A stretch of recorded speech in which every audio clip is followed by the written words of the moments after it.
میرے والد مولوی خلیل اللہ خان نے کبھی سوچا بھی نہ تھا کہ وہ بھرپور جوانی میں رنڈوے ہو جائیں گے۔ لوگوں نے ان کو بہت مشورے دیے کہ وہ دوسرا نکاح کر لیں، لیکن وہ نہیں مانے۔ جب بھی کوئی ہمدرد ان کی شادی کی بات اٹھاتا، والد صاحب اسے یہ کہہ کر خاموش کرا دیتے کہ اپنے معصوم ابراہیم خلیل اللہ کو سوتیلی ماں کے پنجوں میں نہیں دوں گا۔ انہوں نے مجھے ماں اور باپ بن کر پالا۔ مجھے گھر میں کبھی بھی ماں کی کمی محسوس نہیں ہوئی۔ اس کی کئی وجوہات ہیں۔ پہلی یہ کہ ماں کی وفات کے وقت میں صرف 3 سال کا تھا، مجھے تو اس کی صورت ہی یاد نہیں تھی۔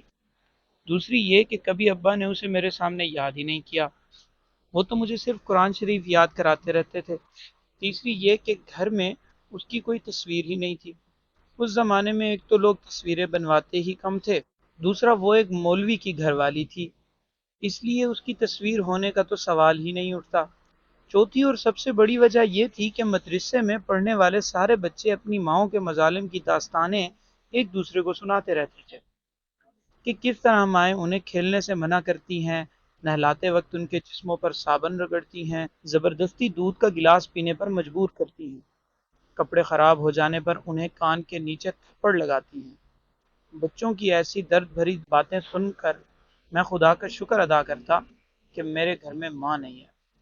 میرے گھر میں تو مولوی خلیل اللہ جیسا شریف باپ اور اکبر شاہ جیسا مجذوب ماموں تھا۔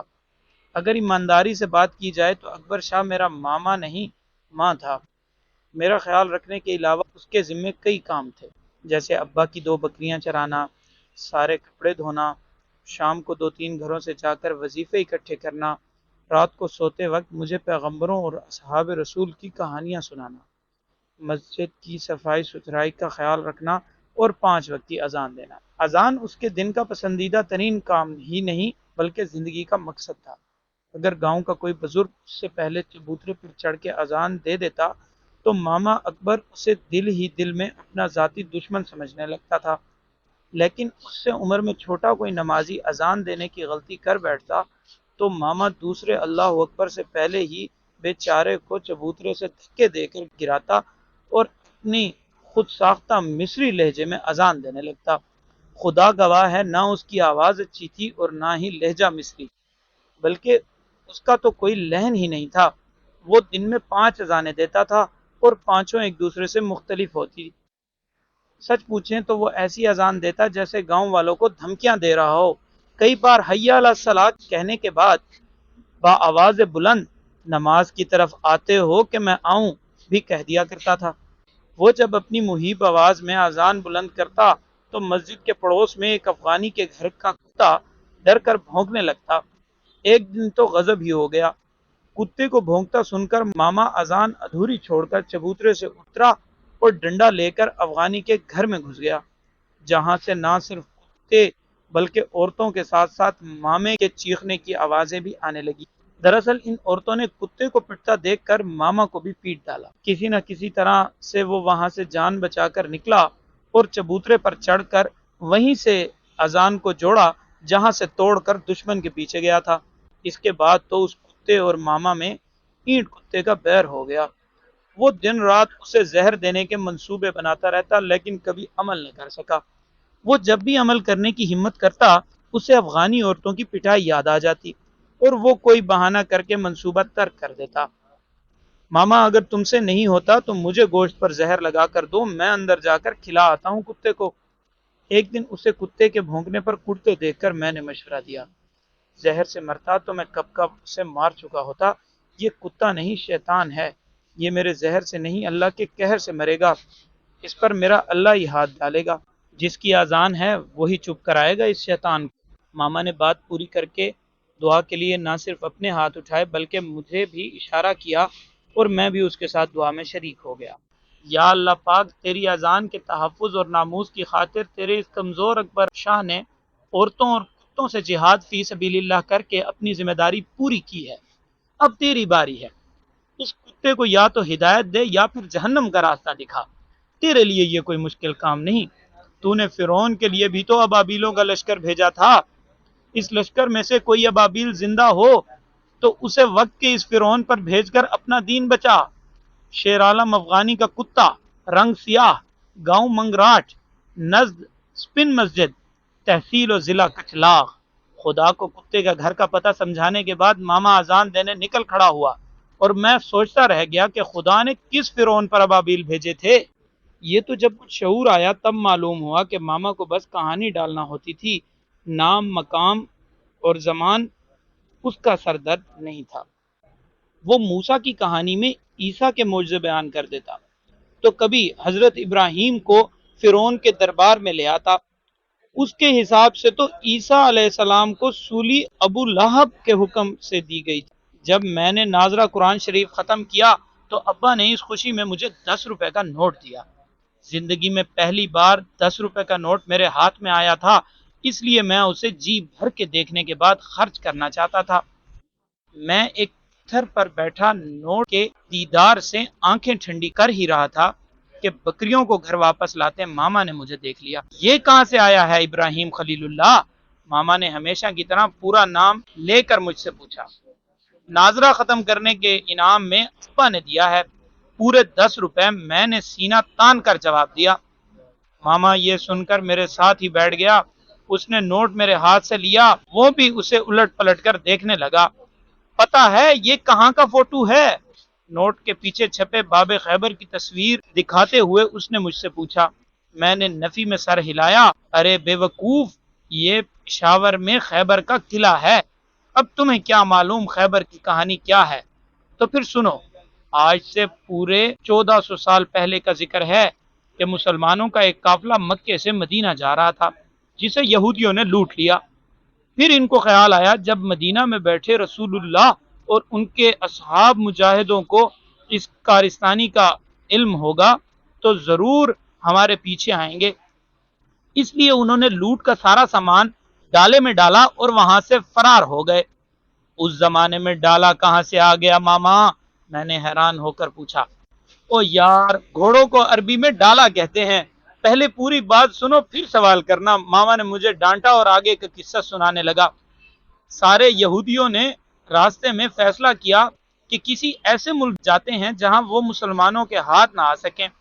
ایک نے مشورہ دیا کہ چین چلتے ہیں، لیکن دوسرے نے کہا نہیں، چینی تو کتے تک کھا جاتے ہیں، ہمیں بھی کھا جائیں گے، اس لیے چین جانے کا خیال دل سے نکالو۔ کسی نے کہا ایران کی طرف بھاگتے ہیں، لیکن پھر خیال آیا کہ وہاں تو خمینی کی حکومت ہے، اس نے شاہ ایران کو نہیں چھوڑا، ہمیں اپنے ملک میں کیسے چھوڑے گا؟ ایک بوڑھے لیکن چالاک یہودی نے کہا ارے خر دماغو، پاکستان جاؤ، وہاں راجہ داہر کی حکومت ہے، وہ کچھ نہیں کہے گا۔ بس ابراہیم خلیل اللہ یہ سارے یہودی محمد بن قاسم کی قیادت میں پاکستان جانے والی سڑک پر آ گئے۔ ادھر جب حضور پاک کو خبر ملی کہ مسلمانوں کو لوٹ لیا گیا ہے تو انہوں نے اپنی تلوار حضرت علی کو دیتے ہوئے فرمایا جاؤ علی، ان یہودیوں سے بدلہ لو۔ حضرت علی نے نکالا گھوڑا اور اسے ڈال دیا پاکستان کی سڑک پر۔ منزلوں پر منزلیں مارنے کے بعد ان حرامیوں کو پشاور میں اسی نوٹ کے پیچھے درہ خیبر کے نزدیک آ کر پکڑ لیا۔ حضرت علی کو دیکھتے ہی سارے یہودی ان کی قدموں میں گر گئے اور سارا لوٹا ہوا مال ان کو واپس کر کے معافی مانگنے لگے۔ حضرت علی نے فرمایا ایک شرط پر معافی ملے گی، وہ یہ کہ آج کے بعد تم سب عرب کی پاک زمین پر قدم نہیں رکھو گے۔ بولو منظور ہے یا نکالوں تلوار؟ یہودیوں نے کہا بالکل منظور ہے۔ بس بھانجے، حسن حسین کے بابا اور میرے جد امجد نے خیبر کا یہ قلعہ فتح کیا اور مال لے کر عرب کا راستہ پکڑا اور یہودی یہیں رہ گئے۔ سارے پٹھان انہی یہودیوں کی نسل ہیں۔ یہ تو میرے بڑوں کی محنت ہے جس نے بعد میں ان کو مسلمان کیا۔ حکومت پاکستان کو جب معلوم ہوا کہ یہی وہ جگہ ہے جہاں حضرت علی نے قدم رکھا تھا تو اس پر یہ یادگار بھی بنائی اور اسے 10 کے نوٹ کے پیچھے اس لیے چھاپا کہ کوئی مسلمان اسے خرچ نہ کرے بلکہ آنکھوں سے لگائے، چومے اور تعویذ بنا کر گردن میں ڈالے۔ یہ کہہ کر ماما نے نوٹ کو اپنی آنکھوں سے لگایا، چوما اور اپنی جیب میں ڈال کر وہاں سے چل دیا، اور میں اسی پتھر پر بیٹھا یہ سوچتا رہ گیا کیا واقعی میں یہودیوں کی اس نسل سے ہوں جسے ماما اکبر شاہ کے بڑوں نے مسلمان کیا تھا؟ میں نے یہ بھی سوچا کہ ابا سے اس قصے کا ذکر کروں، لیکن نہ کر سکا کیونکہ وہ اب زیادہ تر خاموش رہنے لگے تھے۔ ان کا سارا دن مسجد میں گزرتا تھا جہاں صبح سے ظہر تک گاؤں کی لڑکیوں کو قرآن پڑھاتے اور ظہر کے بعد ہم لڑکوں کی باری ہوتی۔ میرے اور ان کے درمیان باپ بیٹے سے زیادہ استاد شاگرد کا تعلق تھا۔ وہ چاہتے تھے کہ میں ان کی طرح صرف 5 نمازیں پڑھانے والا مولوی نہیں بلکہ مفتی بنوں۔ انہوں نے میرے کان میں شروع سے ہی یہ بات ڈال رکھی تھی کہ جو ہی میری عمر ہوگی وہ مجھے کراچی کے سب سے بڑے دارالعلوم میں بھیجیں گے۔ مجھے جب بھی ان کی یہ بات یاد آتی تو میں اداس ہو جاتا۔ میں ماما اور اپنا گاؤں چھوڑ کر کہیں نہیں جانا چاہتا تھا۔ مجھے ڈر تھا کہ اگر میں چلا گیا تو ماما کی کہانیوں سے محروم ہو جاؤں گا۔ میں کبھی کبھار ماما سے اپنے اس خدشے کا اظہار کرتا تو وہ مجھے کوئی تسلی دینے کی بجائے عالم اور مفتی بننے کے فائدے گنوانا شروع کر دیتے۔ او ابراہیم خلیل اللہ، تمہیں نہیں معلوم مفتی میں کتنی طاقت ہوتی ہے۔ ایک اکیلے مفتی محمود نے بھٹو جیسے بادشاہ کو تخت سے اتار کر تختے تک پہنچا دیا تھا۔ اب اس کم عمری میں مجھے کیا معلوم کہ بھٹو کون تھا، مفتی محمود کون۔ ماما میرے چہرے پر پھیلی کم علمی کو اپنے علم سے منور کرنے کے لیے بھٹو کی کہانی سنانا شروع کر دیتا۔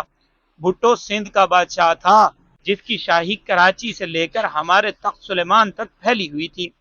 ایک دن اس نے نشے میں سب کے سامنے کہہ دیا، ہاں ہاں شراب پیتا ہوں، غریبوں کا خون نہیں پیتا۔ جب یہ بات اپنے خیمے میں ٹوپیاں سیتے صوبہ سرحد کے سب سے اعلیٰ وزیر مفتی محمود کے کانوں تک پہنچی تو اس نے اپنی چادر کندھے پر ڈالی اور گھر والوں کو آواز دے کر کہا، او فضل الرحمان کی اماں، میں ذرا بھٹو کو تختے سے اتار کر آتا ہوں، میری سوئی دھاگے کا خیال رکھنا۔ مفتی محمود بہت بڑا اللہ والا اور عالم تھا۔ سارا دن فتوے دیتا تھا اور رات کو ٹوپیاں سی کر اپنا اور اپنے بال بچوں کا پیٹ پالتا تھا۔ تو بس میری جان، وہ سیدھا دارالخلافے پہنچا اور بھٹو سے کہا، یا تو شراب چھوڑ دو یا پھر تخت چھوڑ دو۔ اس نے ضد کی کہ دونوں نہیں چھوڑوں گا۔ مفتی صاحب نے اپنی فوج کے سپہ سالار اور صلیبی جنگوں کے مجاہد صلاح الدین ایوبی کو اشارہ کیا جس نے بھٹو کو شراب پینے کے جرم میں لٹکا دیا۔ اس قصے سے خود اندازہ لگا لو کہ ایک مفتی میں کتنی طاقت ہوتی ہے۔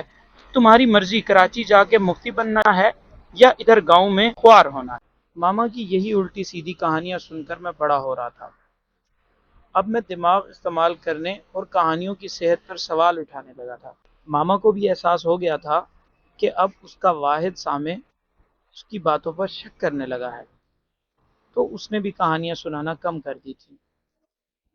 اسی دوران میں نے محسوس کیا کہ ابا ہفتے میں کم از کم 3-4 بار عشاء کی نماز کے بعد اپنی سائیکل لے کر گھر سے نکل جاتے ہیں اور تہجد کے وقت واپس آتے ہیں۔ مجھ میں ابا سے سوال کرنے کی ہمت نہیں تھی، اس لیے میں نے ماما سے پوچھا تو اس نے بتایا کہ ابا کسی دوسرے گاؤں کی مسجد میں درس دینے جاتے ہیں۔ میں نے دماغ لڑایا کہ ابا تو ایک عام سے مولوی ہیں، ان کا کام صرف نمازیں پڑھانا ہے، نہ کہ علماء کی طرح درس دینا۔ اور مجھے یہ بھی محسوس ہوا کہ ماما مجھ سے چھپا رہا ہے۔ میں نے اس سے اس کی مری بہن اور اپنی ماں کی قسم دے کر پوچھا کہ سچ سچ بتاؤ ماما، ابا راتوں کو کہاں جاتے ہیں؟ ابھی تم چھوٹے ہو، اس طرح کے سوال مت کرو، جب بڑے ہو جاؤ گے تو خود ہی سمجھ جاؤ گے، اپنے باپ کو بھی اور اس کی مجبوری کو بھی۔ ماما نے شوربے میں ڈوبے آلو کو روٹی کے نوالے سے کچلتے ہوئے جواب دیا، کون سی مجبوری؟ میں نے مشکوک انداز میں پھر سے سوال کیا، لیکن ماما نے کوئی جواب نہ دیا، بلکہ وہ آلو کو کچلنے میں لگا رہا۔ یا تو آج کل آلو سخت آ رہے ہیں یا پھر یہ قادر خان کے گھر والی سخت ہو گئی ہے، پچھلے ہفتے بھی کچا سالن دے دیا تھا کم بخت نے۔ گاؤں والوں کو لگتا ہے مولوی تو جیسے انسان ہی نہیں جن ہیں، کچے آلو بھی کھا جائیں گے، اس لیے ان کو وظیفے کے سالن میں لکڑ، پتھر اور روٹیوں کے نام پر چمڑا بھی دے دو تو کوئی بات نہیں۔ یہ دیکھو فوجی بوٹ سے بھی سخت روٹی ہے، تم ہی بتاؤ بھانجے، یہ چمڑا کون چبائے؟ باتوں کو ادھر ادھر مت گھماؤ۔ ابا کہاں جاتے ہیں رات کو؟ میں نے ماما کو آنکھیں دکھاتے ہوئے پوچھا۔ اپنی دوسری بیوی کے پاس، ماما نے آنکھیں چراتے ہوئے جواب دیا۔ اس انکشاف پر مجھے ایسی چپ نے گھیر لیا جس کے سامنے ابا کی خاموشی بھی بے معنی لگنے لگی۔ میری نظریں پلیٹ میں کچلے آلو اور اپنی کچلی روح کے درمیان ایک عجیب سا تعلق بنانے لگی۔ ماما نے اس خاموشی میں اپنی بات جاری رکھی، بابا آدم بھی اکیلے رہنے سے تنگ آ گیا تھا۔ اس نے بھی کہا تھا، یا خدایا پاکا، میرے ساتھ گپ شپ لگانے کے لیے کوئی ساتھی عطا کر۔ تو پھر اللہ نے ہماری تمہاری ماں اماں حوا کو بنایا۔ اللہ تعالیٰ نے دنیا جوڑوں کے لیے بنائی ہے۔ اکیلی ذات خدا کی اچھی ہے۔ بندہ زیادہ دیر تک اکیلا رہے تو شیطان بن جاتا ہے، گناہ کرنے لگتا ہے۔ گناہ کرنے سے افضل ہے کہ مسلمان نکاح کرے۔ اللہ بخشے میری بہن کو، وہ تو مٹی کے ساتھ مٹی ہو گئی، تمہارا باپ تو مٹی نہیں ہوا نا۔ اس کا بھی دل کرتا ہوگا کسی کے ساتھ ویسی گپ شپ لگائے جو بابا آدم نے اماں حوا سے لگائی تھی۔ اب سنو، شیطان حرام کے تخم نے اماں جی کو کون سی پٹی پڑھائی تھی؟ ہوا کچھ ایسے کہ کس کے ساتھ اور کب کی ہے، اور تمہیں کس نے بتایا ہے؟ میں نے ماما کی بات کو کاٹتے ہوئے پوچھا۔ اتنی معلومات تو نہیں ہے، لیکن میرا تجربہ بتاتا ہے کہ جب مرد رات کو گھر میں نہ رہے تو سمجھ لو اس کی زندگی میں کوئی عورت ہے۔ مجھے یقین ہے وقت آنے پر تمہارا باپ خود ہی تم سے بات کرے گا، وہ کچھ سوچ کر ہی نہیں بتا رہا ہوگا، اس لیے تم تھوڑا صبر کرو۔ خبردار، اگر تم نے باپ کو آنکھیں دکھائی یا اس سے کوئی سوال جواب کیا تو میں تمہیں معاف نہیں کروں گا۔ تمہاری ماں مولوی جی سے بہت پیار کرتی تھی، اگر تم نے باپ کو آنکھیں دکھائی تو میری بہن کی روح کو بہت تکلیف ہوگی۔ مجھے تو لگتا ہے کہ تمہارے کراچی جانے کے بعد ہی اس کو اس گھر میں لائے گا تاکہ تم ستیلی ماں کے ظلم سے بچ سکو۔ ماما کے اس انکشاف کے بعد ابا تو جیسے میری نظروں سے گر ہی گیا، لیکن میں نے کبھی بھی ان پر ظاہر نہیں ہونے دیا کہ میں ان کی دوسری بیوی کے بارے میں جانتا ہوں۔ اسی دوران کراچی سے ان کے اس واقف کا خط آیا جس کے ذمہ انہوں نے دارالعلوم میں میرے داخلے کا کام لگا رکھا تھا، اور میں اپنی ساری کہانیاں گاؤں میں چھوڑ کر دارالعلوم میں آ گیا۔ مجھے بس میں بٹھاتے ہوئے ابا کے چہرے پر ایک عجیب سا اطمینان تھا، جیسے ان کی زندگی کا سب سے بڑا کانٹا نکل رہا ہو، اور اب وہ اس پھول کو گھر لا سکیں گے جس کو اتنے سالوں سے چھپا رکھا ہے۔ اللہ کی امان میں جاؤ ابراہیم خلیل اللہ، اب گاؤں میں مفتی بن کر آنا۔ انہوں نے میرے ماتھے پر بوسہ دیتے ہوئے کہا، انشاءاللہ مفتی بن کر آؤں گا اور آپ کے ساتھ بھٹو والا حشر کروں گا۔ میں نے دل میں کہا۔ ماما اکبر شاہ نے میرے گلے میں ایک تعویذ ڈال کر سینے سے لگایا، اور ابا نے بس کے ڈرائیور کو میری ذمہ داری سونپ کر کراچی کے لیے روانہ کر دیا۔ آہستہ آہستہ گاؤں کی یادوں پر کراچی غالب آ گیا۔ سچ پوچھیں تو میں سب کچھ بھول گیا، صرف یہ یاد رہا، ابا نے مجھے زندگی کا سب سے بڑا دھوکہ دیا ہے۔ چھٹیوں میں اس امید پر گھر جاتا تھا کہ ابا کی نئی بیوی کو آنکھیں دکھاؤں گا، لیکن وہاں کسی عورت کا کوئی وجود نہیں تھا، ہمیشہ وہی دو بوڑھے ہوتے مرد ہی دکھائی دیتے تھے۔ میرے پوچھنے پر ماما نے بتایا کہ ابا کی ابھی تک راتوں کو وہی روٹین ہے۔ ابا انتہا درجے کے منافق اور بزدل آدمی تھے۔ ماں کے مرنے کے بعد گاؤں والوں کے سامنے ہوائی فائرنگ کر چکے تھے کہ وہ اپنے بیٹے پر ستیلی ماں نہیں بٹھائیں گے، لیکن نفسانی خواہشات ان دوسری عورتوں کی طرف لے گئی۔ وہ اس لیے اس عورت کو گاؤں نہیں لا رہے تھے کہ اب ان لوگوں کو کیا جواب دیں گے جو انہیں پہلے شادی کے مشورے دے رہے تھے۔ میں کچلاغ میں ایک ہفتہ گزار کر باقی کی ساری چھٹیاں دارالعلوم میں گزارتا تھا۔ میں نہ صرف نصابی بلکہ غیر نصابی سرگرمیوں میں بڑھ چڑھ کر حصہ لیتا تھا۔ میری سب سے بڑی غیر نصابی سرگرمی بند روڈ کے نشاط سینما کو آگ لگانا ہے۔ انگریزوں نے یوٹیوب پر توہین رسالت کی تو سب سے زیادہ رد عمل کراچی میں ہوا۔ ہم نے ایک بہت بڑی احتجاجی ریلی نکالی۔ مجھے فخر ہے کہ نشاط سنیما کے اوپر لٹکتی ایک ادھننگی انگریز ایکٹریس کی پوسٹر کو سب سے پہلے تیلی میں نے دکھائی، اور پھر آن کی آن میں ساری عمارت شعلوں میں گر گئی۔ مجھے اچھی طرح یاد ہے میں نے جان بوجھ کر ابا کے سامنے اپنے اس کارنامے کا ذکر کیا تھا تاکہ انہیں معلوم ہو جائے کہ ان کا بیٹا آگ لگانے کے قابل ہو گیا ہے۔